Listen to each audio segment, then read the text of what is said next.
Setelah bercerai, aku hidup di sebuah kontrakan kumuh dan mulai bekerja lembur untuk memenuhi kebutuhanku. Setiap malam, aku menyisihkan sebagian makananku untuk seorang nenek gelandangan yang tinggal di bawah jembatan. Suatu malam, saat aku akan meletakkan kotak makanan untuk nenek itu, tiba-tiba dia menggenggam tanganku dan berbisik. Hanya kamu satu-satunya orang yang masih peduli. Malam ini jangan pulang ke kontrakan. Tidurlah di hotel dekat sini.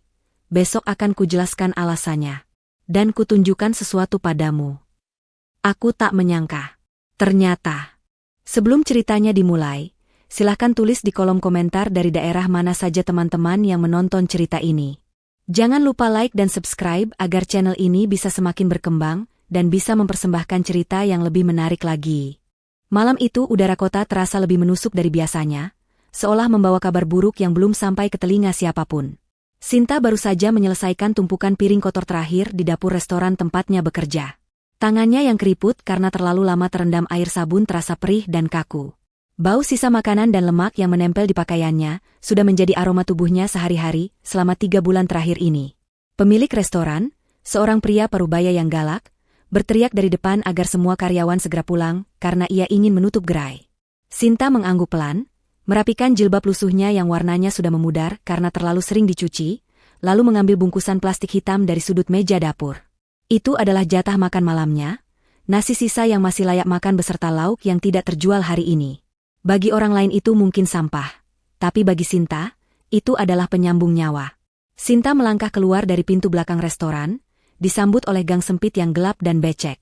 Ia merapatkan jaket tipisnya, mencoba menghalau angin malam yang jahat. Sejak bercerai dengan Dika, hidupnya berubah 180 derajat. Dulu ia tinggal di rumah gedongan dengan lantai marmer yang dingin, kini ia harus bersyukur bisa tidur di kontrakan petak yang dindingnya berjamur dan atapnya bocor. Langkah kakinya terdengar berirama memecah kesunyian gang, ditemani suara tikus yang berlarian di selokan. Sinta tidak langsung pulang ke kontrakannya. Ia memiliki satu tujuan rutin yang selalu ia singgahi setiap malam sebelum mengistirahatkan tubuhnya yang remuk redam. Kakinya membawanya menuju jembatan besar yang membelah kota, tempat di mana sisi gelap kehidupan seringkali bersembunyi dari gemerlap lampu jalan raya. Di bawah jembatan itu, di antara pilar-pilar beton yang kokoh dan tumpukan kardus bekas, hiduplah seorang wanita tua yang biasa dipanggil Nenek Warti. Tidak ada yang tahu dari mana asalnya atau siapa keluarganya. Nenek Warti hanya dikenal sebagai gelandangan tua yang pendiam, dan sering duduk melamun menatap aliran sungai yang keruh. Sinta pertama kali bertemu dengannya saat ia baru saja diusir dari rumah Dika. Saat itu Sinta menangis di pinggir sungai, dan Nenek Warti memberinya separuh roti kering tanpa bicara apa-apa. Sejak saat itu, Sinta berjanji pada dirinya sendiri bahwa selama ia masih bisa makan, Nenek Warti juga harus makan. Hubungan batin yang aneh terjalin di antara mereka, dua jiwa yang terbuang dan terlupakan oleh dunia yang kejam. Sinta menuruni jalan setapak yang licin menuju kolong jembatan. Ia melihat sosok ringkih itu sedang duduk meringkuk di atas tumpukan koran bekas, memeluk lututnya sendiri untuk mencari kehangatan. Sinta tersenyum getir, hatinya selalu terasa nyeri melihat pemandangan itu. Ia mempercepat langkahnya dan menyapa dengan suara lembut agar tidak mengagetkan wanita tua itu. Nenek Warti menoleh, wajahnya yang penuh kerutan tanpa lelah namun matanya selalu memancarkan ketenangan yang tidak biasa. Sinta duduk di sebelahnya tanpa rasa jijik sedikitpun, meskipun tempat itu berbau apek dan lembab. Ia membuka bungkusan plastik yang dibawanya, aroma nasi hangat dan ayam goreng sisa restoran menyeruak, sedikit menyamarkan bau sungai yang tidak sedap. Sinta membagi makanan itu menjadi 2 porsi di atas kertas minyak, satu untuknya dan satu lagi yang lebih besar untuk Nenek Warti. Sambil makan, Sinta mulai bercerita seperti biasanya. Ia menjadikan Nenek Warti sebagai tempat sampah bagi segala keluh kesahnya, karena ia tidak memiliki siapa-siapa lagi di dunia ini. Orang tuanya sudah lama meninggal, dan teman-temannya menjauh sejak ia menikah dengan Dika yang posesif, lalu semakin menghilang saat ia jatuh miskin. Sinta bercerita tentang kakinya yang sakit karena berdiri 10 jam tanpa henti, tentang pelanggan restoran yang memarahinya hanya karena ia lambat membersihkan meja, dan tentang bayang-bayang masa lalunya yang masih menghantui. Ia menceritakan kembali betapa sakitnya saat Dika melempar koper pakaiannya ke halaman rumah sambil berteriak bahwa Sinta adalah wanita yang memalukan. Dika menceraikannya hanya karena Sinta menolak untuk melepas hijabnya dan menolak tampil terbuka di acara-acara bisnis Dika. Bagi Dika, istri adalah pajangan, dan Sinta dianggap pajangan yang tidak menarik dan kuno. Sinta menelan nasinya dengan susah payah saat teringat wajah Fani, wanita yang kini menggantikan posisinya. Fanny adalah segalanya yang diinginkan Dika. Wanita itu cantik, modis, terbuka, dan berasal dari lingkaran sosialita yang sama dengan Dika. Fanny sering datang ke restoran tempat Sinta bekerja hanya untuk memamerkan tas barunya, atau sekadar memberi tip recehan dengan tatapan merendahkan. Sinta menceritakan semua itu pada Nenek Warti dengan suara bergetar. Ia merasa tidak adil. Ia sudah berusaha menjadi istri yang patuh dan berbakti selama 5 tahun pernikahan mereka, melayani Dika dengan sepenuh hati, memasakkan makanan kesukaannya, dan menjaga rumahnya tetap rapi. Namun semua itu tidak ada artinya di mata Dika jika dibandingkan dengan kemewahan duniawi dan gengsi semata. Sinta merasa seperti sampah yang dibuang begitu saja setelah habis manisnya. Nenek Warti mendengarkan dengan seksama. Matanya menatap lekat wajah Sinta yang diterangi lampu jalan remang-remang dari atas jembatan. Biasanya Nenek Warti hanya mengangguk atau bergumam pelan, tapi malam ini ada yang berbeda dari sorot matanya. Ada kilatan amarah yang terpendam dan sesuatu yang tajam, seolah ia sedang menganalisis setiap kata yang keluar dari mulut Sinta. Sinta tidak menyadarinya karena terlalu larut dalam kesedihannya sendiri. Setelah makanannya habis, Sinta merapikan sampah kertas minyak itu dan memasukkannya kembali ke dalam plastik. Ia berniat untuk segera pulang ke kontrakannya yang berjarak sekitar 1 kilometer dari jembatan itu.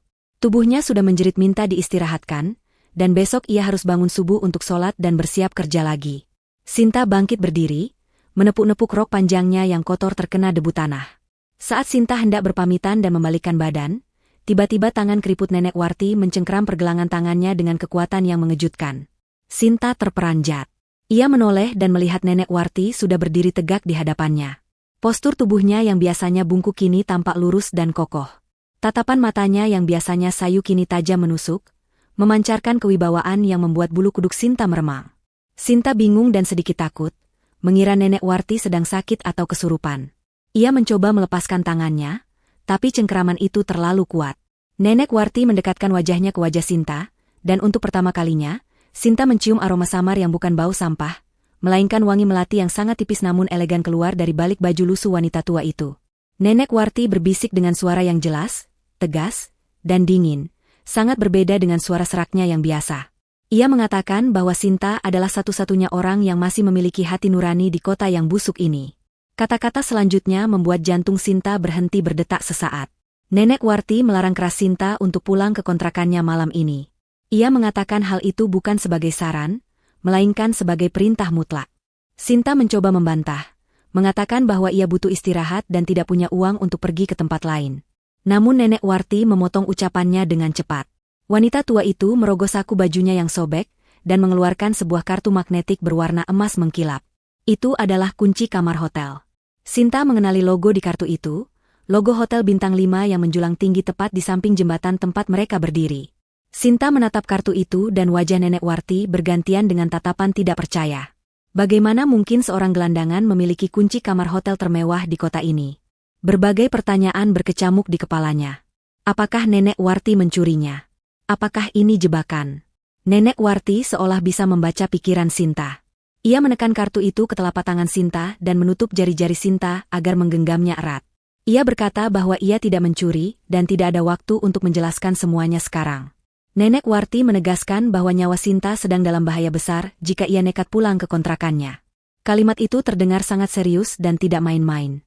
Sinta merasakan ketulusan sekaligus ancaman yang nyata dari nada bicara Nenek Warti. Wanita tua itu kembali berbisik agar Sinta segera pergi ke lobi hotel sekarang juga, menunjukkan kartu itu pada resepsionis, dan masuk ke kamar yang tertera di sana tanpa banyak bertanya. Keraguan masih menyelimuti hati Sinta, tapi instingnya mengatakan bahwa ia harus menuruti kata-kata wanita tua ini.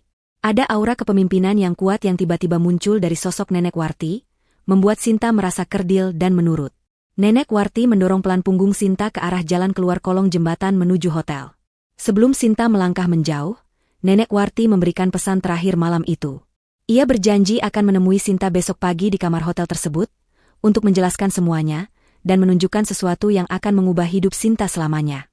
Sinta mengangguk kaku, kakinya mulai melangkah gontai meninggalkan bawah jembatan, meninggalkan Nenek Warti yang kembali duduk dalam kegelapan, mengawasi kepergian Sinta seperti seorang penjaga malam yang setia. Sinta berjalan menyeberangi jalan raya menuju bangunan megah yang selama ini hanya bisa ia lihat dari kejauhan, dengan jantung yang berdegup kencang dan ribuan tanda tanya yang berputar di kepalanya. Langkah kaki Sinta terasa berat saat ia memasuki pelataran lobi hotel berbintang 5 itu. Sandal jepitnya yang tipis berdecit pelan di atas lantai marmer yang mengkilap, menciptakan kontras yang menyedihkan dengan kemewahan di sekelilingnya. Lampu kristal raksasa menggantung di langit-langit, memantulkan cahaya keemasan yang menyilaukan mata. Orang-orang yang lalu lalang di sana berpakaian rapi, mengenakan setelan jas mahal dan gaun yang indah, menyebarkan aroma parfum kelas atas yang memabukkan. Sinta merasa sangat kecil dan kotor. Jaketnya yang kumal dan jilbabnya yang lusuh, membuatnya menjadi pusat perhatian yang tidak diinginkan. Beberapa tamu hotel menatapnya dengan pandangan jijik, seolah ia adalah kuman yang tersesat di istana raja. Satpam yang berjaga di pintu depan sempat melangkah maju hendak mengusirnya. Namun langkahnya terhenti saat melihat kartu emas yang digenggam erat oleh Sinta di tangan kanannya. Sinta berjalan menunduk menuju meja resepsionis yang terbuat dari batu granit hitam yang elegan. Jantungnya berdegup kencang, takut jika kartu yang diberikan Nenek Warti ternyata palsu atau sudah kadaluarsa, dan ia akan dipermalukan lalu diseret keluar. Resepsionis wanita yang cantik dengan senyum terlatih menyapanya dengan tatapan heran. Sinta tidak berani berkata apa-apa, ia hanya meletakkan kartu akses berwarna emas itu di atas meja. Reaksi resepsionis itu sungguh di luar dugaan Sinta. Begitu melihat kartu tersebut, matanya membelalak kaget, lalu sikap tubuhnya berubah seketika menjadi sangat hormat, bahkan sedikit gemetar. Ia segera menundukkan kepala dalam-dalam, seolah Sinta adalah seorang ratu yang sedang menyamar. Tanpa meminta identitas atau uang deposit seperti prosedur biasanya, resepsionis itu langsung memanggil seorang manajer yang kemudian mengantar Sinta menuju lift khusus VIP. Di dalam lift berdinding kaca itu, Sinta melihat bayangan dirinya sendiri. Wajahnya kusam, ada lingkaran hitam di bawah matanya, dan tubuhnya kurus kering. Ia bertanya-tanya dalam hati, sihir apa yang dimiliki Nenek Warti hingga kartu itu bisa membuatnya diperlakukan bak raja. Sang manajer yang mengantarnya tidak banyak bicara, hanya tersenyum sopan dan mempersilakan Sinta masuk ke sebuah suite mewah di lantai paling atas. Begitu pintu kamar dibuka, Sinta ternganga. Kamar itu lebih besar dari seluruh rumah kontrakan yang ia tempati. Ada ruang tamu dengan sofa kulit empuk, tempat tidur berukuran besar dengan spray sutra putih bersih, dan jendela kaca raksasa yang menyajikan pemandangan seluruh kota dari ketinggian. Sinta ditinggalkan sendirian di sana dalam keheningan yang mewah. Ia tidak berani menyentuh apapun, takut mengotori perabotan mahal itu dengan tangannya yang kasar. Rasa lelah akhirnya mengalahkan rasa takutnya. Sinta melepaskan jaket dan mencuci muka di wastafel kamar mandi yang keran airnya berlapis emas. Air hangat yang membasuh wajahnya terasa sangat menyegarkan. Ia kemudian mengambil wudhu dan menggelar sajadah lusuh yang selalu ia bawa di dalam tas kerjanya. Di tengah kemewahan yang asing ini, hanya sholat yang bisa membuatnya merasa tenang dan membumi. Dalam sujudnya yang panjang, Sinta menangis, menumpahkan segala kebingungan dan ketakutannya kepada Tuhan. Ia berdoa memohon perlindungan dan petunjuk atas kejadian aneh yang menimpanya malam ini. Setelah selesai sholat dan berdoa, Sinta duduk di tepi tempat tidur, menatap ke arah jendela besar yang tirainya belum ditutup. Dari sana, ia bisa melihat kerlap-kerlip lampu kota yang indah, namun pandangannya tertuju pada satu titik gelap di seberang jembatan, area pemukiman kumuh tempat kontrakannya berada. Jam dinding digital dinakas menunjukkan pukul 2 dini hari. Sinta baru saja akan memejamkan mata ketika tiba-tiba ia mendengar suara sirine yang meraung-raung dari kejauhan. Suaranya semakin lama semakin dekat dan banyak. Sinta beranjak dari tempat tidur dan berjalan mendekati jendela kaca. Jantungnya seakan berhenti berdetak saat melihat nyala api merah yang membumbung tinggi di kejauhan, tepat di lokasi pemukiman pada tempat ia tinggal. Api itu tampak menari-nari dengan ganas, melahap bangunan-bangunan semi-permanen yang terbuat dari kayu dan triplek dengan sangat cepat. Sinta menempelkan telapak tangannya ke kaca jendela yang dingin, matanya terbelalak ngeri. Ia mengenali lokasi titik api itu. Itu adalah deretan kontrakan tempat ia tinggal. Lebih spesifik lagi, api itu tampak berasal dari peta kontrakannya sendiri, sebelum menyebar ke bangunan di sebelahnya. Tubuh Sinta gemetar hebat. Jika ia pulang malam ini seperti biasanya, saat ini ia pasti sudah terjebak di dalam sana, terpanggang hidup-hidup dalam tidurnya. Kata-kata Nenek Warti kembali terngiang di telinganya, peringatan keras agar tidak pulang karena nyawanya dalam bahaya. Ternyata itu bukan sekadar bualan orang tua pikun. Nenek Warti tahu sesuatu akan terjadi. Sinta merasa mual membayangkan nasibnya jika ia tidak menuruti perintah wanita tua itu. Di bawah sana, di jalan raya dekat lokasi kebakaran, Sinta melihat mobil pemadam kebakaran mulai berdatangan, menyemprotkan air ke arah api yang mengamuk. Namun, perhatian Sinta teralihkan oleh sebuah mobil sedan hitam mewah yang terparkir agak jauh dari kerumunan, di tempat yang cukup gelap namun masih bisa terlihat dari ketinggian hotel tempat Sinta berada. Sinta menyipitkan matanya, mencoba memfokuskan pandangan. Ia sangat mengenali mobil itu. Itu adalah mobil milik Dika, mantan suaminya. Sinta sering mencuci mobil itu dulu setiap pagi. Ia melihat sosok pria berdiri di samping mobil, bersandar santai sambil merokok, menatap ke arah kebakaran dengan tenang. Meskipun jaraknya jauh, Sinta bisa merasakan aura kepuasan dari postur tubuh pria itu. Itu adalah Dika. Sinta yakin 100%. Tidak ada alasan bagi Dika untuk berada di daerah kumuh itu jam 2 pagi kecuali ia memiliki tujuan tertentu. Seketika, potongan-potongan teka-teki itu menyatu dalam benak Sinta dengan mengerikan. Kebakaran ini bukan kecelakaan. Kebakaran ini disengaja. Dika membakar kontrakannya untuk membunuhnya. Mantan suaminya itu menginginkan kematiannya. Air mata Sinta menetes tanpa ia sadari. Bukan karena sedih, tapi karena rasa ngeri dan sakit hati yang teramat sangat. Ia tahu Dika membencinya, tapi ia tidak pernah menyangka Dika sekejam itu hingga sanggup melakukan pembunuhan. Dika mungkin berpikir Sinta masih menuntut pembagian harta Gonogini yang selama ini ditahan oleh Dika, atau mungkin Fani merasa terancam dengan keberadaan Sinta yang masih hidup di kota yang sama. Apapun alasannya, Dika telah memutuskan untuk melenyapkan Sinta dari muka bumi malam ini. Sinta melihat Dika membuang puntung rokoknya ke tanah, lalu masuk ke dalam mobil dan melaju pergi meninggalkan lokasi kejadian, meninggalkan api yang masih berkobar menghancurkan tempat tinggal Sinta dan tetangga-tetangganya yang tidak berdosa. Kaki Sinta lemas. Ia merosot duduk di lantai karpet yang tebal sambil memeluk lutut. Ia merasa seperti sedang menyaksikan kematiannya sendiri. Secara teknis, bagi Dika dan dunia luar, Sinta yang tinggal di kontrakan itu mungkin dianggap sudah mati malam ini. Semua barang-barangnya, baju-bajunya, dan foto-foto kenangannya pasti sudah hangus menjadi abu. Identitas lamanya sebagai janda miskin yang tertindas ikut terbakar bersama rumah itu. Di dalam kamar hotel mewah yang sunyi ini, Sinta merasakan sebuah kematian dan kelahiran kembali secara bersamaan. Rasa takutnya perlahan berubah menjadi sesuatu yang lain, sesuatu yang lebih dingin dan keras. Ia menyadari bahwa ia berhutang nyawa pada Nenek Warti. Tanpa wanita tua itu, Sinta hanyalah seonggok jenazah hangus yang akan ditemukan besok pagi. Sinta tidak bisa tidur lagi malam itu. Ia terus duduk di depan jendela, menatap sisa-sisa asap yang mengepul hingga matahari terbit di ufuk timur. Cahaya pagi perlahan menyinari wajahnya yang pucat namun, matanya kini memancarkan tekad yang baru. Ia bukan lagi Sinta yang lemah dan pasrah yang selalu menangis di bawah jembatan. Malam ini, kepolosannya telah direnggut paksa oleh kekejaman Dika. Sinta bersumpah dalam hati, demi Tuhan yang telah menyelamatkannya, ia tidak akan membiarkan kejahatan Dika dan Fani berlalu begitu saja. Ia akan mencari tahu siapa sebenarnya Nenek Warti, dan mengapa wanita itu menolongnya. Jika Tuhan memberinya kesempatan kedua untuk hidup, ia akan menggunakannya untuk menegakkan keadilan bagi dirinya sendiri. Sinta bangkit berdiri saat mendengar ketukan pintu kamar. Ia menarik napas panjang, menghapus sisa air matanya, dan berjalan tegak untuk membuka pintu, siap menyambut takdir barunya. Matahari pagi menembus tirai jendela kamar hotel yang setengah terbuka, menyinari wajah Sinta yang masih sembab karena menangis semalaman. Ia tidak tidur sedetik pun setelah melihat pemandangan mengerikan itu. Pikirannya masih kacau, terombang-ambing antara rasa syukur karena selamat dan rasa ngeri membayangkan kekejaman Dika. Suara ketukan halus di pintu menyadarkannya dari lamunan panjang. Sinta tersentak kaget, jantungnya berpacu cepat.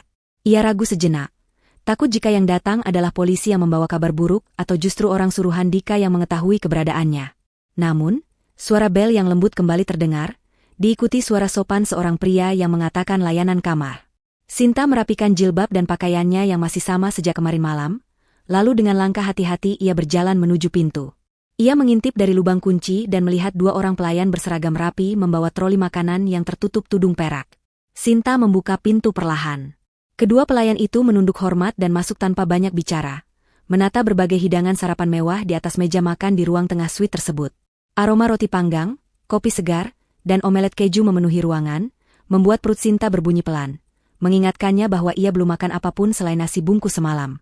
Namun, perhatian Sinta bukan tertuju pada makanan itu, melainkan pada sosok yang berjalan masuk perlahan di belakang para pelayan. Seorang wanita tua yang sangat anggun melangkah masuk dengan aura kewibawaan yang luar biasa. Wanita itu mengenakan kebaya sutra berwarna krem yang dipadukan dengan kain batik tulis berkualitas tinggi. Rambutnya yang memutih disanggul rapi dengan hiasan tusuk konde emas. Di lehernya melingkar kalung mutiara yang berkilau lembut, senada dengan anting-anting yang menghiasi telinganya. Wajahnya dipoles make-up tipis yang membuatnya terlihat segar dan berwibawa, jauh dari kesan renta. Sinta terpaku di tempatnya berdiri, merasa asing dan segan melihat tamu agung ini. Ia mengira wanita ini adalah manajer senior, atau pemilik hotel yang ingin memeriksa keadaan tamu VIP. Sinta menundukkan kepalanya, merasa malu dengan penampilannya yang gembel. Ia hendak menyapa dengan sopan, namun lidahnya keluh.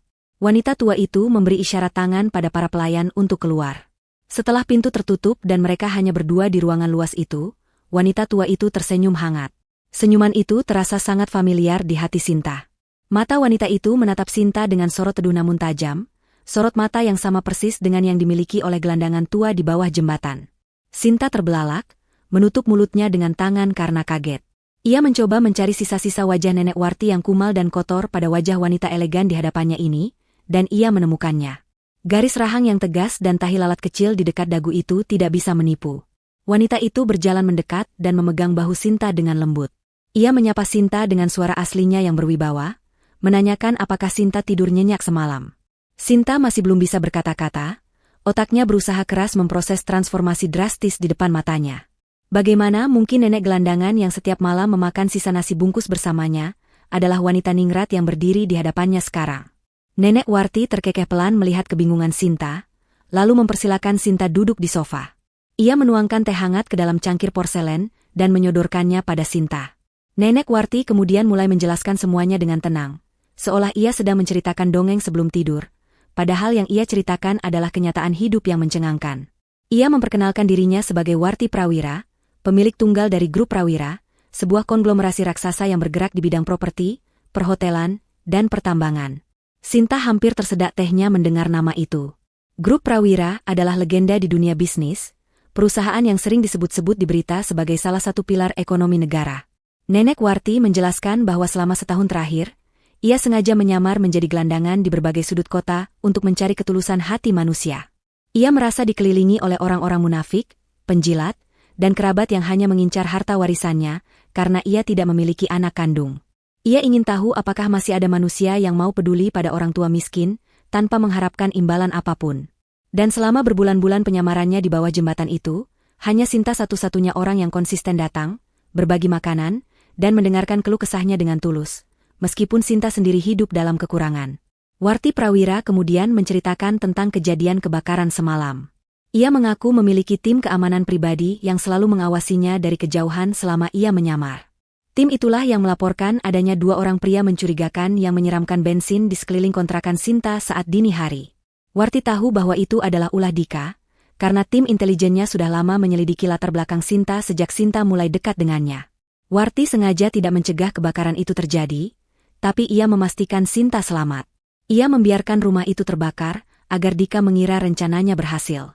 Dengan begitu, Dika akan merasa aman dan lengah, menganggap Sinta sudah tiada dan tidak akan lagi menjadi duri dalam daging bagi kehidupan barunya bersama Fani. Ini adalah strategi perang, kata Warti dengan nada dingin yang membuat Sinta merinding. Sinta mendengarkan dengan air mata yang kembali mengalir. Ia merasa bersyukur luar biasa karena Tuhan mengirimkan malaikat penolong dalam wujud yang tidak terduga. Namun, ia juga merasa rendah diri. Ia bertanya mengapa orang sehebat Ibu Warti mau repot-repot menyelamatkan janda miskin sepertinya. Warti menatap Sinta tajam, lalu meletakkan sebuah dokumen tebal di atas meja marmer di hadapan mereka. Ia berkata bahwa ia tidak hanya ingin menyelamatkan Sinta, tapi ia ingin mengangkat derajat Sinta. Warti mengatakan bahwa ia sudah tua dan butuh penerus yang memiliki hati emas, bukan serigala berbulu domba seperti kerabat-kerabatnya. Ia menawarkan Sinta untuk menjadi cucu angkatnya sekaligus pewaris tunggal kekayaannya, dengan satu syarat utama, Sinta harus siap dididik menjadi wanita kuat yang tidak bisa diinjak-injak lagi, dan Sinta harus bersedia menggunakan kekuatan barunya untuk memberi pelajaran pada Dika dan Fani. Tawaran itu terdengar seperti mimpi di siang bolong. Sinta menatap dokumen itu dengan tangan gemetar. Di sana tertulis surat adopsi legal dan surat kuasa penuh atas beberapa aset perusahaan. Keraguan sempat menyelinap di hati Sinta. Ia bukan orang jahat, ia tidak pernah berniat membalas dendam. Namun, bayangan api yang melahap kontrakannya, wajah Dika yang tersenyum puas di samping mobil mewahnya, dan penghinaan Fani yang selama ini ia terima, membakar semangat baru di dadanya. Kejahatan yang dibiarkan hanya akan melahirkan kejahatan baru. Dika hampir membunuhnya, dan hukum mungkin tidak bisa menyentuhnya karena kurang bukti. Sinta menyadari bahwa ini adalah jalan yang Tuhan buka untuknya. Ia menatap mata Warti Prawira dalam-dalam, melihat harapan dan keyakinan di sana. Dengan napas panjang yang mantap, Sinta mengangguk. Ia menerima tawaran itu. Ia siap membuang Sinta yang lama, Sinta yang lemah dan cengeng, untuk kemudian lahir kembali menjadi sosok baru yang akan membuat Dika menyesal seumur hidupnya. Berita tentang kebakaran hebat di pemukiman kumuh pinggir kota menjadi headline berita pagi di televisi lokal. Kamera menyorot puing-puing bangunan yang masih berasap, sisa-sisa kehidupan yang hangus menjadi arang. Reporter di lapangan melaporkan bahwa diduga ada korban jiwa yang terjebak di dalam salah satu peta kontrakan, mengingat api menyebar begitu cepat di tengah malam saat penghuni sedang terlelap. Nama Sinta disebut sebagai salah satu penghuni yang belum ditemukan dan diduga kuat tewas terbakar, karena tidak ada saksi yang melihatnya keluar. Di sebuah rumah mewah di kawasan elit, Dika menonton berita itu sambil menikmati sarapan paginya dengan senyum lebar yang tidak bisa ia sembunyikan. Ia merasa beban berat di pundaknya telah terangkat. Tidak ada lagi mantan istri yang miskin yang bisa merusak citranya. Tidak ada lagi tuntutan harta gono gini yang mengancam likuiditas perusahaannya yang sedang goyah. Fanny, yang duduk di sebelahnya, ikut tersenyum sinis sambil memoles kuteks merah di kukunya, berkomentar bahwa akhirnya, sampah itu terbakar habis dan tidak akan mengganggu hidup mereka lagi. Sementara Dika dan Fanny merayakan kemenangan semu mereka, di sebuah ruangan tertutup di penthouse milik grup Prawira, Sinta sedang menatap layar televisi raksasa yang menayangkan berita yang sama. Ia melihat foto lamanya, foto pasca pernikahan yang kusam, terpampang di layar kaca dengan tulisan, diduga tewas. Perasaan Sinta campur aduk. Ada rasa sedih melihat kematian dirinya sendiri, seolah Sinta yang lama benar-benar sudah meninggal dunia. Namun di sisi lain, ia merasa bebas. Identitas lamanya sebagai korban telah musnah dimakan api. Kini, ia adalah kertas putih yang siap ditulis ulang. Warti Prawira mematikan televisi dengan remote control, lalu menatap Sinta dengan serius. Ia berkata bahwa mulai detik ini, Sinta harus melupakan masa lalunya. Warti memberinya nama baru untuk identitas publiknya nanti. Madam Luna, seorang investor misterius keponakan jauh Warti Prawira yang baru pulang dari luar negeri. Transformasi pun dimulai hari itu juga. Warti tidak main-main dengan ucapannya. Ia mendatangkan tim ahli terbaik ke penthouse tersebut. Ada ahli tata rias, desainer busana muslim ternama, pelatih kepribadian, hingga konsultan bisnis senior. Sinta, yang terbiasa bekerja kasar mencuci piring, kini harus menjalani jadwal pelatihan yang sangat padat dan menyiksa secara mental. Fisiknya dirawat secara intensif. Kulitnya yang kusam dan kasar akibat paparan matahari dan sabun cuci piring, mulai mendapatkan perawatan spa kelas dunia setiap hari. Wajahnya yang tirus mulai berisi dan bercahaya berkat nutrisi yang tepat. Gigi dan senyumnya diperbaiki.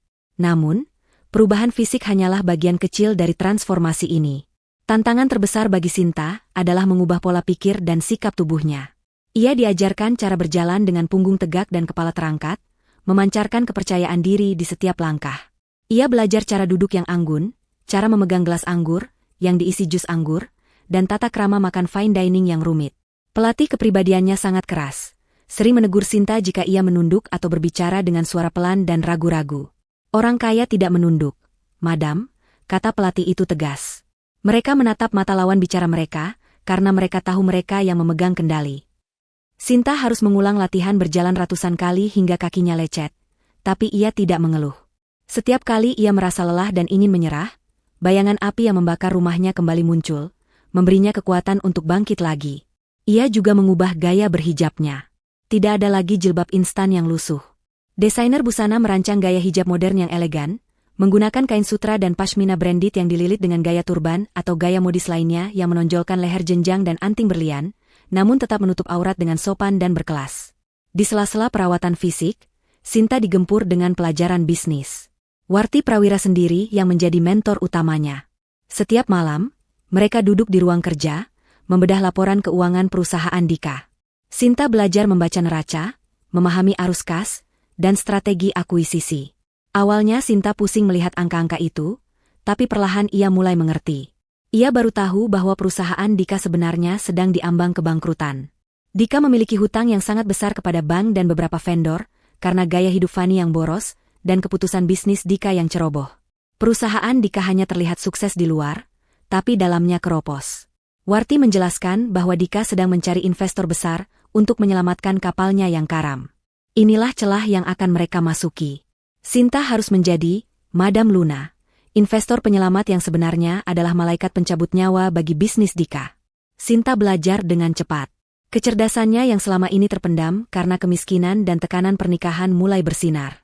Ia menghafal semua detail tentang proyek-proyek Dika, kelemahan manajerialnya, dan bahkan skandal-skandal kecil yang bisa dimanfaatkan. Sinta belajar berbicara dengan bahasa bisnis yang lugas, tajam, dan penuh strategi. Ia melatih intonasi suaranya agar terdengar dingin dan mengintimidasi, menghilangkan logat medok atau gaya bicara desa yang dulu sering diejek Dika. Ia berlatih di depan cermin berjam-jam, berbicara pada bayangannya sendiri, melatih tatapan mata yang bisa membuat lawan bicara merasa telanjang dan takut. 2 minggu berlalu. Hari peluncuran identitas baru Sinta pun tiba. Warti Prawira menyuruh Sinta bersiap di kamar gantinya. Sinta mengenakan setelan jas kerja wanita kutur berwarna hitam pekat dengan potongan yang sempurna membalut tubuhnya. Hijabnya berwarna emas tua berbahan satin, dililit rapi dan elegan. Wajahnya dipoles make-up bold dengan lipstik merah marun yang memberikan kesan tegas. Ia mengenakan kacamata hitam oversized dari merek ternama untuk menutupi sebagian matanya, menambah kesan misterius. Sinta berdiri di depan cermin besar setinggi plafon. Ia nyaris tidak mengenali wanita yang balas menatapnya itu. Wanita di cermin itu bukanlah Sinta si tukang cuci piring. Wanita itu tampak berkuasa, kaya raya, dan berbahaya. Warti masuk ke kamar ganti dan tersenyum puas melihat hasil karyanya. Ia menyerahkan sebuah tas tangan kulit buaya edisi terbatas kepada Sinta. Warti berkata bahwa hari ini adalah hari pertama perburuan dimulai. Sekretaris Dika baru saja mengirim proposal permohonan pertemuan dengan perwakilan grup Prawira. Warti sudah mengatur agar pertemuan itu dilakukan besok, di sebuah lokasi yang sangat spesifik yang dipilih sendiri oleh Sinta. Sinta mengambil tas itu, menatap bayangannya sekali lagi, lalu tersenyum tipis. Senyum itu bukan senyum manis Sinta yang dulu, melainkan senyum Madam Luna yang dingin dan penuh perhitungan. Ia sudah siap. Ia sudah siap untuk berdiri di hadapan Dika, bukan sebagai istri yang terbuang, tapi sebagai wanita yang memegang nasib mantan suaminya di ujung jarinya. Transformasi sang ratu telah sempurna, dan permainan balas dendam yang cantik akan segera dimulai. Angin sore berhembus kencang di area pemakaman umum Jeruk Purut, menerbangkan daun-daun kering yang berserakan di antara batu nisan. Langit berwarna abu-abu pekat, menandakan hujan deras akan segera turun. Dika berdiri dengan gelisah di dekat gerbang masuk, sesekali melihat jam tangan mahalnya yang berkilau. Ia menggerutu pelan, menyumpahi sekretarisnya yang mengatur pertemuan bisnis di tempat seaneh ini. Sepatu kulit Dika yang mengkilap kini terkena cipratan lumpur, membuatnya semakin uring-uringan. Namun, ia tidak punya pilihan lain. Perusahaannya sedang di ujung tanduk, hutang menumpuk, dan ia membutuhkan suntikan dana segar secepatnya. Investor misterius dari grup Prawira, yang konon bernama Madam Luna, adalah satu-satunya harapan terakhirnya. Kabarnya, wanita itu sangat eksentrik dan sulit ditemui, jadi jika Madam Luna meminta bertemu di kuburan sekalipun, Dika harus menuruti kemauannya demi uang triliunan rupiah yang dijanjikan. Sebuah mobil limusin hitam panjang perlahan memasuki area pemakaman, memecah keheningan tempat peristirahatan terakhir itu. Mobil itu berhenti tepat 10 meter di depan Dika. Seorang supir berseragam turun dan membukakan pintu penumpang belakang dengan gerakan sigap. Jantung Dika berdegup kencang. Ia segera merapikan jasnya dan memasang senyum terbaiknya, senyum palsu yang biasa ia gunakan untuk menipu klien. Dari dalam mobil, keluarlah sepasang kaki jenjang yang dibalut sepatu hak tinggi berwarna hitam. Sosok wanita itu kemudian berdiri tegak, memancarkan aura keanggunan yang mengintimidasi. Ia mengenakan terusan panjang berwarna hitam pekat yang membalut tubuhnya dengan sempurna, dipadu dengan coat tebal yang terlihat sangat mahal. Kepalanya tertutup hijab hitam bergaya turban modern, dan wajahnya separuh tertutup oleh kacamata hitam berukuran besar. Wanita itu, Madam Luna, berjalan mendekat dengan langkah pelan namun pasti. Ia tidak langsung menghampiri Dika, melainkan berhenti sejenak di depan sebuah gundukan tanah merah yang masih baru, gundukan tanah tanpa nisan nama yang merupakan kuburan massal bagi korban kebakaran yang tidak teridentifikasi. Dika menelan ludah, merasa bulu kuduknya meremang. Ia tahu betul kuburan siapa itu, atau setidaknya, siapa yang ia duga terkubur di sana. Itu adalah tempat di mana jasad-jasad korban kebakaran Kampung Kumuh dimakamkan secara massal oleh dinas sosial, termasuk mantan istrinya, Sinta. Dika merasa seolah sedang dipermainkan oleh nasib. Mengapa investor ini berhenti tepat di depan kuburan Sinta? Keringat dingin mulai mengalir di punggung Dika meskipun udara sore itu sangat dingin. Madam Luna akhirnya membalikkan badan dan menghadap Dika. Ia melangkah mendekat, aroma parfum melati yang mewah dan misterius menguar dari tubuhnya, menenggelamkan bau tanah basah di sekitar mereka. Dika merasa sesak napas sejenak, aroma itu mengingatkannya pada sesuatu yang samar di masa lalu, tapi kemewahan yang melekat pada wanita ini mengaburkan ingatannya. Sinta, di balik kacamata hitamnya, menatap tajam pria yang pernah ia cintai dan layani sepenuh hati itu. Ia melihat ketakutan dan ketamakan bercampur di mata Dika. Rasanya ingin sekali ia berteriak dan memukul wajah pria itu, tapi Sinta menahan dirinya sekuat tenaga. Ia bukan lagi Sinta yang cengeng. Ia adalah Madam Luna, wanita pebisnis yang dingin. Ia mengulurkan tangannya yang terbungkus sarung tangan kulit hitam setengah jari untuk bersalaman. Saat Dika menyambut uluran tangan itu, matanya terpaku pada jari manis Madam Luna. Di sana, melingkar sebuah cincin emas sederhana dengan mata batu kecil yang terlihat kuno dan tidak serasi dengan perhiasan berlian lain yang dipakainya. Mata Dika membelalak. Ia sangat mengenali cincin itu. Itu adalah cincin kawinnya dulu dengan Sinta, cincin murah yang ia beli saat mereka belum punya apa-apa, cincin yang ia paksa Sinta lepaskan dan ia buang ke tempat sampah saat ia mengusir wanita itu. Bagaimana mungkin cincin itu ada di jari wanita miliarder ini? Dika tergagap, wajahnya pucat pasi. Ia menunjuk cincin itu dengan jari gemetar, suaranya tercekat di tenggorokan. Sinta menyadari reaksi Dika. Ia tersenyum miring, sebuah senyuman yang penuh arti namun sulit ditebak. Dengan santai, ia memutar cincin itu di jarinya, seolah itu hanya aksesoris biasa. Sinta bertanya dengan nada datar dan dingin, apakah ada yang salah dengan penampilannya? Suaranya yang sudah ia latih terdengar lebih berat dan berwibawa, berbeda dengan suara Sinta yang lembut dan lirih. Dika berusaha menguasai dirinya, ia berdeham canggung dan berkata bahwa cincin itu mengingatkannya pada seseorang yang sudah tiada. Sinta tertawa kecil, tawa yang kering dan tanpa emosi. Ia menjawab bahwa ia menemukan cincin itu di sebuah toko barang antik loak dan menyukainya karena bentuknya yang unik dan memiliki nilai sejarah kesedihan. Jawaban itu membuat Dika terdiam, merasa bodoh karena sempat berpikir macam-macam. Tentu saja, pikir Dika. Tidak mungkin Sinta yang miskin dan sudah jadi abu itu bangkit kembali menjadi konglomerat. Ini hanya kebetulan yang mengerikan. Pembicaraan bisnis pun dimulai di tengah gerimis yang mulai turun. Sinta tidak membiarkan Dika berbasa-basi terlalu lama. Ia langsung menohok ke inti permasalahan. Ia tahu perusahaan Dika butuh dana 50 miliar rupiah, untuk menutup hutang jatuh tempo minggu depan. Dika terkejut karena Madam Luna tahu detail angka yang bahkan ia coba sembunyikan dalam laporan keuangannya. Sinta mengatakan bahwa grup Prawira bersedia mengucurkan dana 2 kali lipat dari yang dibutuhkan Dika, yaitu 100 miliar, dengan syarat Dika harus menandatangani kontrak investasi eksklusif dengan jaminan aset pribadi. Tawaran itu sangat menggiurkan, seperti air segar di padang pasir bagi Dika yang sedang kehausan. Tanpa berpikir panjang tentang resikonya, Dika langsung menyanggupi. Keserakahan telah menutupi akal sehatnya. Ia tidak sadar bahwa ia baru saja menyetujui untuk masuk ke dalam kandang singa. Madam Luna mengakhiri pertemuan itu dengan singkat. Ia tidak ingin berlama-lama berada di dekat Dika karena rasa jijik yang mulai memuncak di dadanya. Ia memberikan kartu nama asisten pribadinya kepada Dika dan menyuruhnya datang ke kantor pusat grup Prawira besok pagi untuk penandatanganan kontrak. Sebelum masuk kembali ke dalam mobil mewahnya, Sinta sempat menoleh sekali lagi ke arah gundukan tanah merah itu. Dalam hatinya ia berbisik selamat tinggal pada Sinta yang lama. Mulai hari ini, Sinta yang lemah benar-benar sudah mati dan terkubur di sana. Yang tersisa hanyalah Madam Luna yang siap menghancurkan hidup Dika perlahan-lahan. Mobil itu pun melaju pergi, meninggalkan Dika sendirian di tengah kuburan yang semakin gelap. Tersenyum bodoh membayangkan uang 100 miliar yang akan segera masuk rekeningnya, tanpa menyadari bahwa itu adalah uang pelayat untuk kematian bisnisnya sendiri. Keesokan harinya, Dika melangkah masuk ke gedung pencakar langit milik grup Prawira dengan langkah penuh percaya diri. Ia mengenakan setelan jas terbaiknya, rambutnya disisir klimis, dan ia menyemprotkan parfum mahal berlebihan untuk menutupi kegugupannya. Gedung itu adalah simbol kekuasaan dan kekayaan yang selama ini ia idam-idamkan. Lantai marmer, dinding kaca, dan lukisan-lukisan abstrak bernilai miliaran rupiah menghiasi lobi utama. Dika merasa ia pantas berada di sini, menjadi bagian dari kaum elit. Ia diantar oleh seorang resepsionis cantik menuju ruang rapat di lantai teratas. Di sana, tim pengacara grup Prawira dan Madam Luna sudah menunggu. Ruangan itu terasa dingin, bukan hanya karena pendingin ruangan, tapi karena atmosfer ketegangan yang sengaja diciptakan. Madam Luna duduk di ujung meja panjang, membelakangi jendela kaca besar yang menampilkan panorama kota. Ia masih mengenakan kacamata hitamnya, menambah kesan misterius dan berjarak. Di hadapannya, tertumpuk dokumen kontrak yang cukup tebal.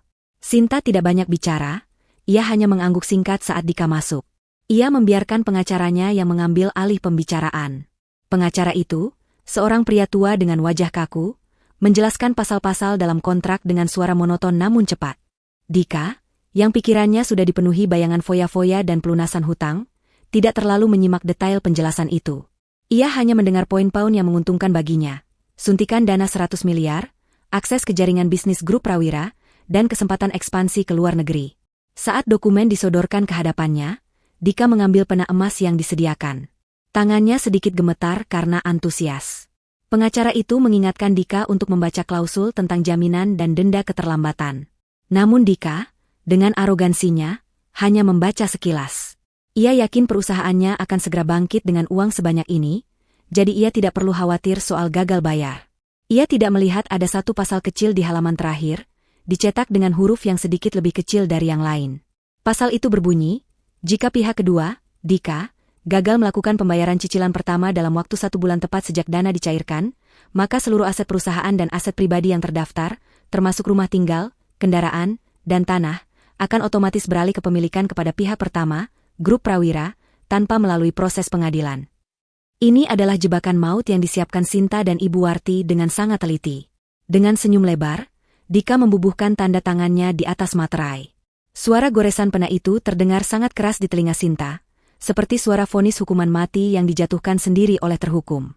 Sinta menahan napas sejenak, lalu menghembuskannya perlahan. Ikan sudah memakan umpan.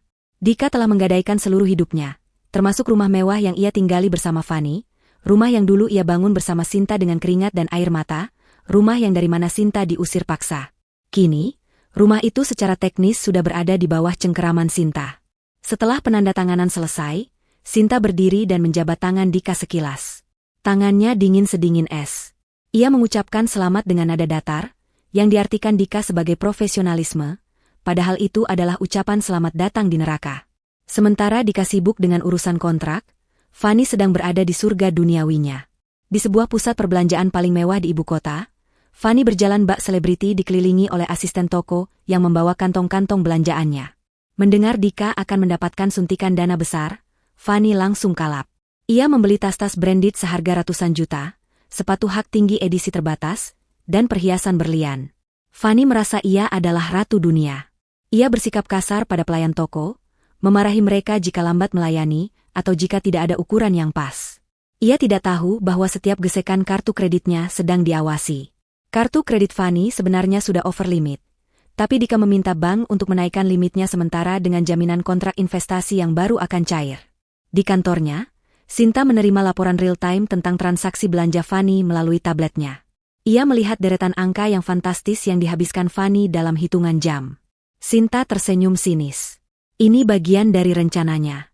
Ibu Warti telah mengatur agar agen-agen keuangan grup Prawira mendekati butik-butik dan toko perhiasan tempat Fani berhutang. Sinta diam-diam membeli tagihan-tagihan hutang pribadi Fani. Dalam dunia bisnis bayangan, hutang adalah alat kontrol yang paling mematikan. Dengan membeli hutang-hutang itu, Sinta kini memegang kendali atas nasib Fani secara langsung. Jika Fani tidak bisa membayar, Sinta berhak menyita barang-barangnya atau bahkan menuntutnya secara pidana. Fani yang tidak sadar sedang masuk perangkap, terus berbelanja dengan riang. Ia bahkan menelepon teman-teman sosialitanya, mengajak mereka berpesta nanti malam untuk merayakan kesuksesan bisnis suaminya. Fani membual bahwa mereka baru saja mengakuisisi perusahaan besar, memutarbalikkan fakta bahwa sebenarnya perusahaan merekalah yang sedang digadaikan. Sinta melihat kebodohan Fani dari jauh dengan rasa kasihan yang tipis. Wanita itu benar-benar tidak punya otak, hanya nafsu duniawi. Dulu Sinta sering merasa minder dengan kecantikan dan kekayaan Fani, tapi sekarang Sinta sadar bahwa Fani hanyalah boneka plastik yang kosong. Tidak ada nilainya sama sekali.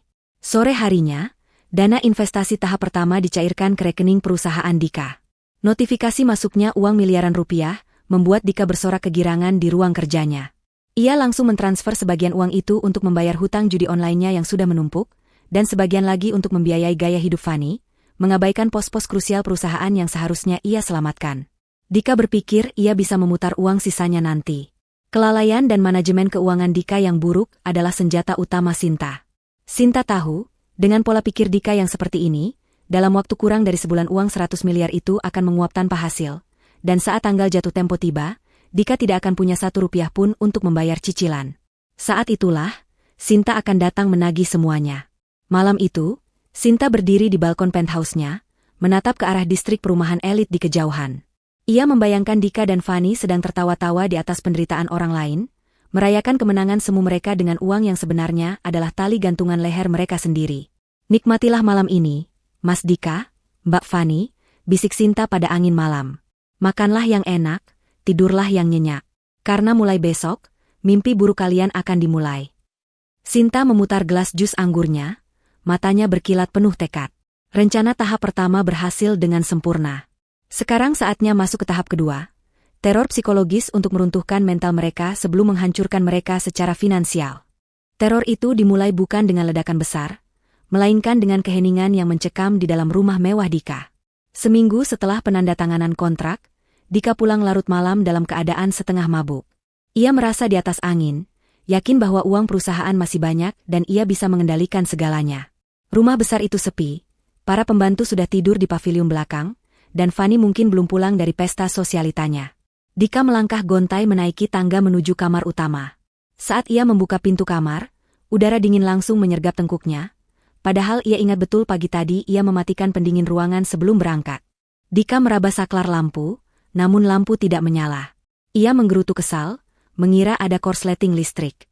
Dengan bantuan cahaya bulan yang masuk dari jendela, ia berjalan menuju tempat tidur. Langkahnya terhenti mendadak saat melihat sebuah kotak kayu kecil tergeletak rapi tepat di tengah bantalnya. Jantung Dika berdegup tak beraturan. Siapa yang berani masuk ke kamarnya dan meletakkan benda itu di sana? Kotak itu terlihat tua dan usang, terbuat dari kayu jati yang warnanya sudah memudar. Dika mendekat dengan waspada, rasa penasaran mengalahkan rasa takutnya. Ia membuka kotak itu perlahan. Bau amis yang menyengat langsung menusuk hidungnya, membuatnya mual seketika. Di dalam kotak itu, tergeletak sebuah tasbih kayu yang putus talinya, berlumuran cairan merah kental yang menyerupai darah. Dika mengenali tasbih itu. Itu adalah tasbih kesayangan Sinta, tasbih yang selalu melingkar di jari wanita itu setiap habis sholat. Dika ingat betul, pada malam ia mengusir Sinta, ia merampas tasbih itu dan melemparkannya ke tempat sampah di depan rumah karena risih mendengar suara, tik-tik, zikir Sinta saat ia sedang menonton televisi.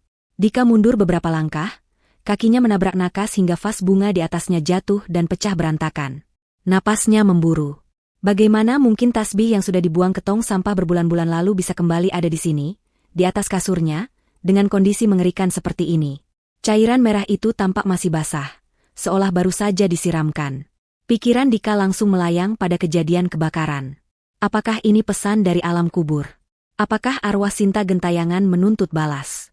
Dika berlari ke kamar mandi, mencuci mukanya berkali-kali, berharap ini hanya halusinasi akibat alkohol. Namun saat ia kembali ke kamar, kotak itu masih ada di sana, menatapnya dengan diam. Rasa takut mulai merayapi kewarasan Dika.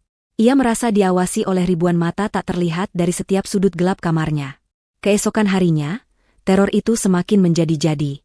Saat Dika sedang menyetir mobil menuju kantornya, sistem audio mobilnya yang canggih tiba-tiba menyala sendiri.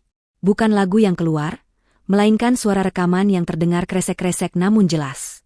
Suara wanita menangis terseduh-seduh. Itu suara Sinta. Suara itu merintih memohon, "Mas, jangan usir aku. Mas, aku takut." Kalimat itu diulang-ulang seperti kaset rusak. Dika panik, ia memencet semua tombol di dashboard untuk mematikannya, tapi suara itu semakin keras, memenuhi kabin mobil seolah Sinta sedang duduk di kursi belakang. Dika berteriak histeris menyuruh suara itu diam, mobilnya oleng dan hampir menabrak pembatas jalan tol. Suara itu baru berhenti mendadak saat Dika menginjak rem dalam-dalam di bahu jalan, meninggalkan keheningan yang lebih menakutkan daripada suara tangisan itu sendiri. Di kantor, Dika menjadi kacau balau. Ia tidak bisa fokus pada pekerjaannya. Setiap kali telepon berdering, ia tersentak kaget. Setiap kali pintu ruangannya terbuka, ia mengira akan melihat sosok Sinta berdiri di sana dengan wajah hangus. Para karyawannya mulai berbisik-bisik melihat tingkah laku bos mereka yang aneh. Dika sering terlihat berbicara sendiri, marah-marah tanpa alasan, dan wajahnya selalu pucat serta berkeringat dingin. Bisnis yang seharusnya mulai bangkit dengan dana investasi dari Madam Luna justru semakin terbengkalai. Keputusan-keputusan Dika menjadi irasional. Ia memecat sekretarisnya hanya karena sekretaris itu memakai parfum melati yang mirip dengan aroma Sinta. Ia menjadi paranoid, mencurigai semua orang di sekitarnya bersekongkol untuk menjatuhkannya. Fani, yang melihat perubahan drastis pada suaminya, justru merasa kesal dan malu. Ia menganggap Dika lemah dan terlalu banyak minum. Saat Dika mencoba menceritakan tentang tasbih berdarah dan rekaman suara itu, Fani tertawa mengejek. Fanny menuduh Dika berhalusinasi karena rasa bersalah yang tidak perlu. Dia sudah mati, Mas. Jadi abu. Jangan jadi penakut begitu, bentak Fanny suatu malam saat Dika menolak tidur di kamar mereka karena ketakutan. Fanny tidak tahu bahwa semua teror itu sangat nyata dan direncanakan dengan sangat rapi oleh tim operasional Ibu Warti. Orang-orang suruhan Ibu Warti menyusup ke rumah dan meretas sistem mobil Dika dengan teknologi canggih. Sinta mengawasi kehancuran mental Dika dari layar monitor di apartemen mewahnya. Melihat Dika yang dulu begitu angkuh kini meringkuk ketakutan seperti tikus yang terpojok, memberikan sedikit rasa kepuasan di hati Sinta. Namun, ini baru permulaan. Hantu masa lalu tidak akan berhenti menghantui sampai Dika benar-benar kehilangan akal sehatnya. Sementara Dika sibuk bertarung dengan hantu ciptaannya sendiri, Fanny menghadapi badai yang berbeda. Gaya hidup mewahnya yang tidak terkontrol mulai menuai akibat. Dana tunai yang diberikan Dika sudah habis tak bersisa untuk membeli barang-barang branded yang bahkan belum sempat ia pakai semua. Fanny kembali menggesek kartu kreditnya dengan membabi buta, mengandalkan statusnya sebagai istri CEO untuk berhutang di butik-butik langganannya. Namun, ia tidak menyadari bahwa jaring laba-laba yang ditebar Madam Luna sudah mulai menjerat lehernya. Pagi itu, saat Fanny sedang menikmati perawatan wajah di salon langganan para sosialita, dua orang pria berbadan tegap dengan setelan jas hitam masuk ke dalam salon. Mereka bukan tamu, melainkan penagih hutang profesional yang disewa oleh perusahaan keuangan milik grup Prawira, tempat di mana tagihan-tagihan Fanny kini bermuara. Tanpa basa-basi, para penagih hutang itu mendatangi Fanny yang sedang memakai masker wajah. Dengan suara lantang yang bisa didengar oleh seluruh pengunjung salon, mereka menagih pembayaran hutang sebesar 2 miliar rupiah yang sudah jatuh tempo hari ini. Fanny terlonjak kaget, ia marah besar karena merasa dipermalukan. Ia membentak pria-pria itu, mengatakan bahwa suaminya adalah orang kaya yang baru saja mendapat investasi triliunan dan pasti akan membayar. Namun, pria itu dengan tenang menunjukkan surat kuasa penyitaan aset. Mereka mengatakan bahwa kartu kredit dan rekening Dika sudah dibekukan sementara, karena adanya indikasi gagal bayar pada cicilan pertama hutang perusahaan. Fanny pucat pasi. Ia mencoba menelepon Dika, tapi ponsel suaminya tidak aktif. Di tengah kepanikan itu, teman-teman sosialitanya yang ada di sana mulai berbisik-bisik dan menatapnya dengan pandangan merendahkan. Pandangan yang sama yang dulu sering Fanny berikan kepada orang miskin. Diusir dari salon karena membuat keributan, Fanny pulang ke rumah dengan amarah meledak-ledak.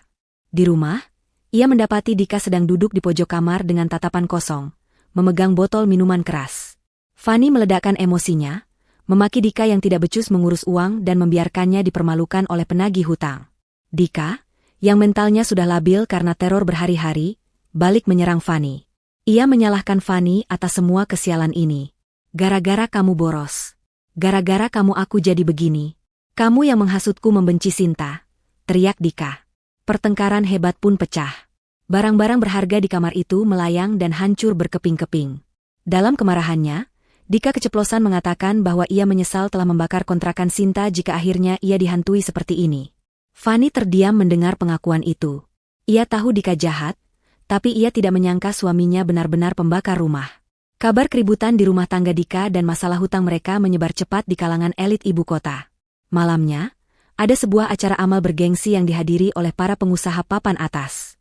Fanny, dengan sisa-sisa harga dirinya, nekat datang ke acara itu.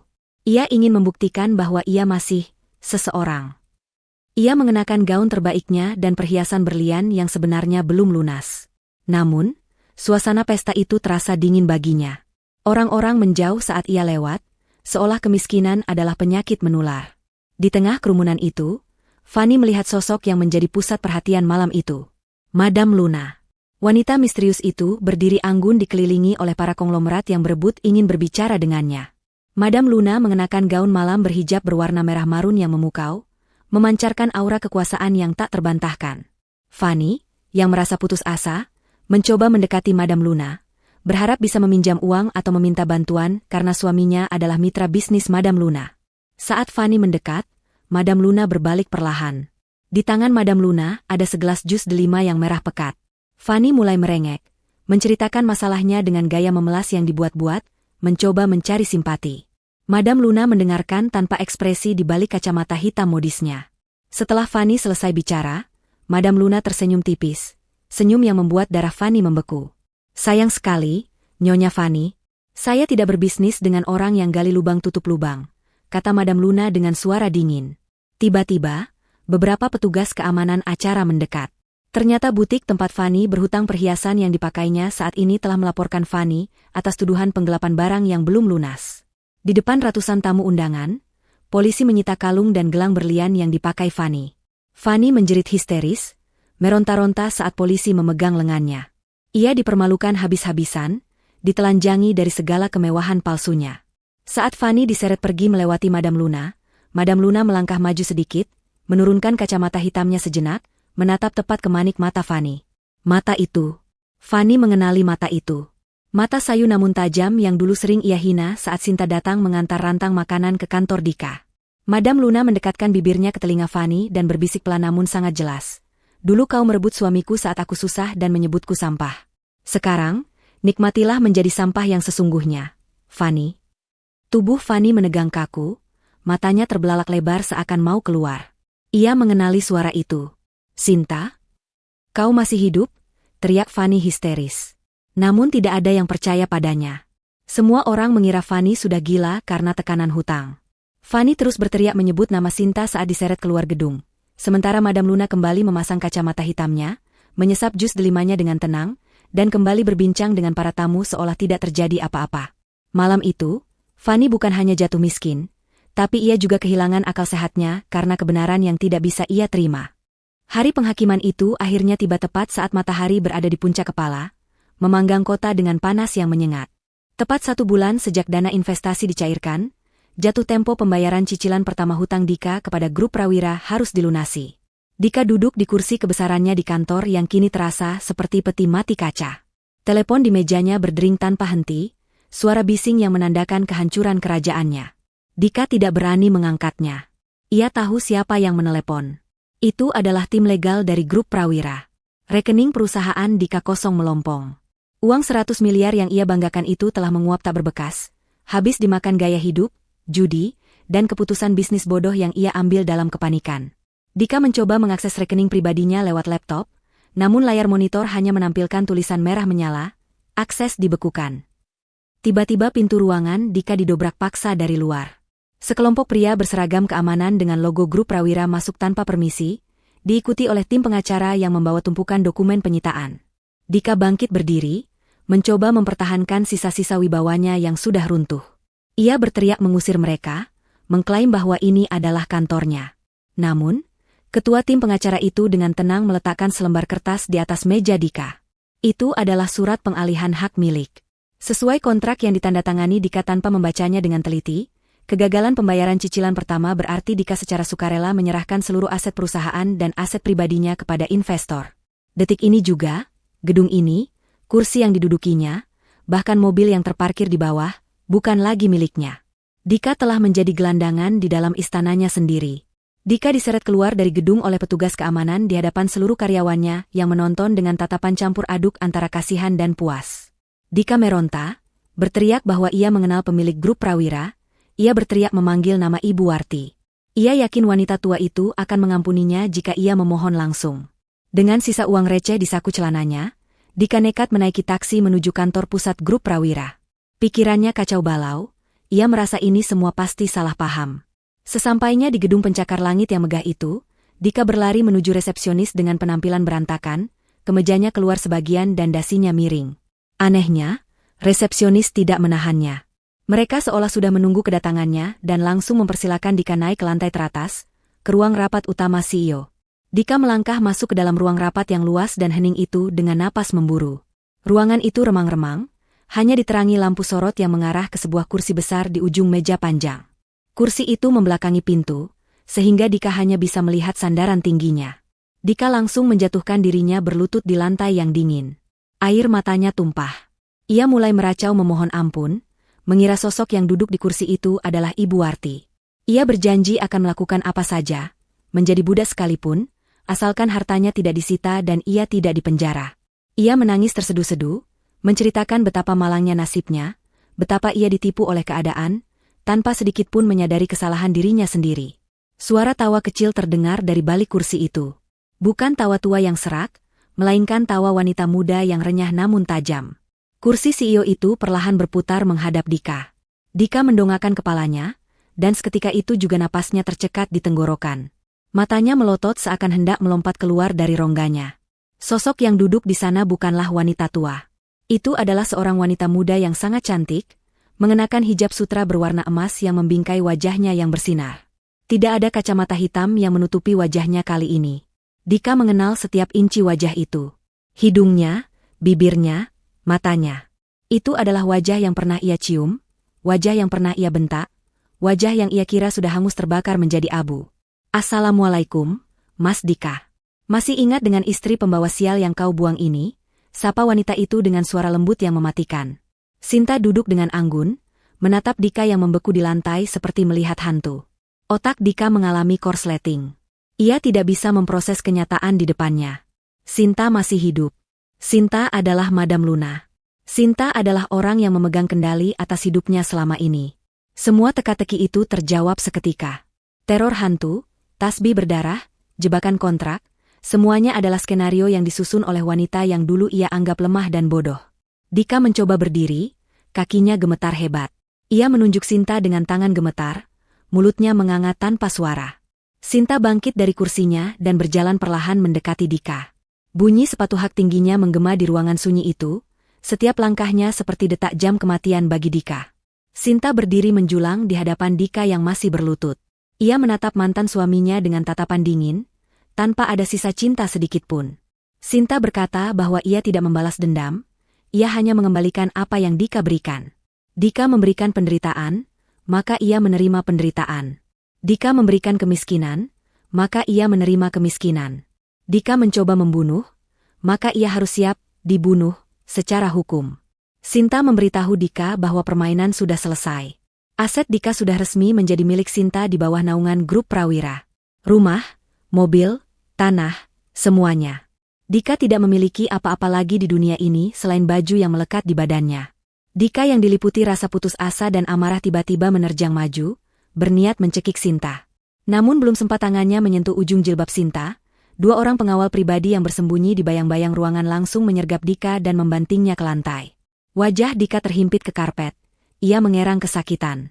Sinta tidak bergeming sedikitpun, ia hanya menatap datar. Ia kemudian menekan tombol interkom di meja rapat, dan mempersilakan tamu berikutnya masuk. Pintu ruangan terbuka lebar, dan masuklah beberapa orang petugas kepolisian berseragam lengkap membawa borgol. Sinta tersenyum tipis pada Dika yang meronta-ronta, "Selamat menikmati sisa hidupmu di Hotel Prodeo, Mas." Itu balasan setimpal untuk orang yang mencoba membakar istrinya hidup-hidup. Dika diseret keluar dari gedung grup Prawira dengan tangan terborgol, disaksikan oleh puluhan wartawan yang sudah diundang oleh tim humas Sinta. Kilatan lampu kamera membutakan mata Dika, merekam momen kehancurannya untuk disiarkan ke seluruh negeri. Di kantor polisi, Dika tidak bisa mengelak lagi. Sinta menyerahkan bukti rekaman CCTV dari kamera tersembunyi tim keamanan Ibu Warti, yang merekam jelas detik-detik orang suruhan Dika menyiram bensin dan membakar kontrakan Sinta. Bukti transfer pembayaran dari Dika kepada para preman itu juga berhasil dilacak. Dengan bukti yang begitu kuat, ditambah dengan pasal berlapis tentang penipuan keuangan dan penggelapan pajak yang ditemukan dalam audit perusahaan Dika, nasib mantan suami jahat itu sudah tamat. Sidang pengadilan berjalan cepat. Hakim mengetuk palu vonis dengan tegas. Penjara seumur hidup atas percobaan pembunuhan berencana dan kejahatan korporasi tingkat tinggi. Dika pingsan di ruang sidang saat mendengar vonis itu, sementara Sinta yang duduk di kursi pengunjung barisan depan hanya mengucap syukur dalam hati. Ia tidak merasa gembira berlebihan, hanya rasa lega yang luar biasa karena keadilan akhirnya ditegakkan. Tidak ada lagi bayang-bayang ketakutan yang akan menghantuinya. Babak kelam dalam hidupnya telah ditutup rapat-rapat dengan gembok keadilan. Sementara itu, karma juga bekerja dengan cara yang ironis bagi Fanny. Setelah jatuh miskin dan diusir dari rumah mewah yang disita Sinta, Fanny tidak punya tempat tujuan. Teman-teman sosialitanya memblokir nomornya, tidak ada yang mau menampung wanita buronan hutang. Orang tua Fanny di kampung juga menolak menerimanya, karena malu dengan berita yang beredar.